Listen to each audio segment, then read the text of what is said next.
There's also the objection, as Debbie touched on, of brain death. Some people will say, well, if we define someone being dead by brain death, then where the embryo has no brain, doesn't that mean that there is no life?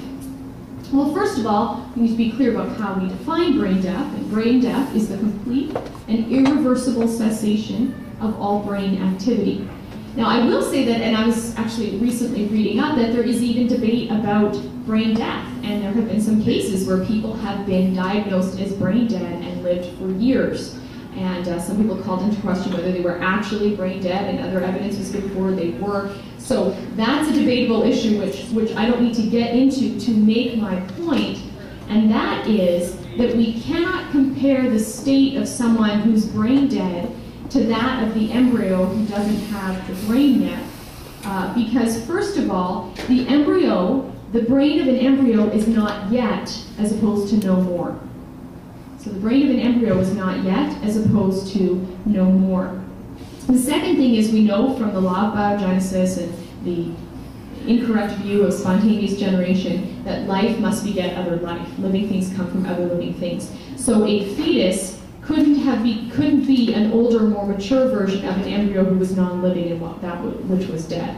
So an embryo has a very unique, impressive ability to move through its stages of human development without a functioning brain, which typically is something that we cannot do. Going back to that paper I mentioned by Maureen Condit, I'd like to read for you her commentary on the association of the embryo not having a brain with, could that be a state like brain death? And she says the following: the critical difference between a collection of cells and a living organism is the ability of an organism to act in a coordinated manner for the continued health and maintenance of the body as a whole. It is precisely this ability that breaks down at the moment of death, however death might occur. Human embryos are living human beings precisely because they possess the single defining feature of human life that is lost in the moment of death: the ability to function as a coordinated organism rather than merely as a group of living cells. So then there is that question about the soul. And as I said at the beginning, it is debated amongst theologians and philosophers as to when exactly a being is ensouled. And ultimately, we cannot prove ensoulment. We cannot prove ensoulment like we can prove the existence of the body and the existence of our body in the form of that one-cell zygote.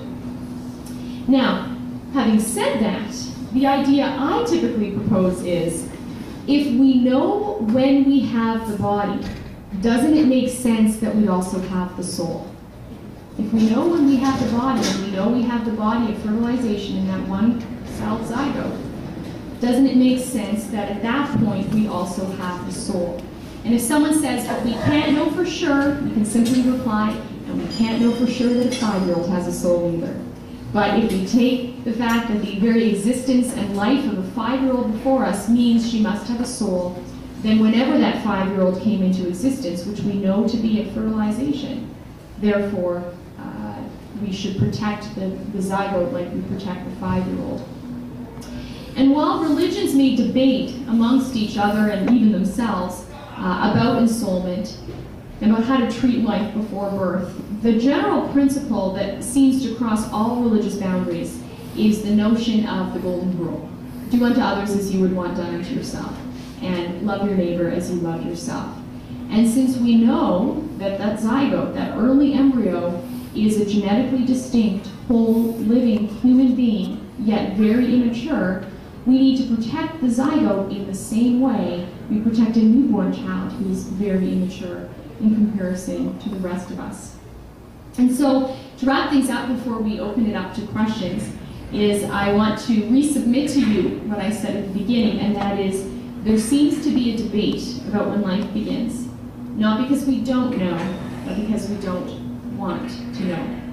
Because of what it means for what we've done, or what we've let happen in our society.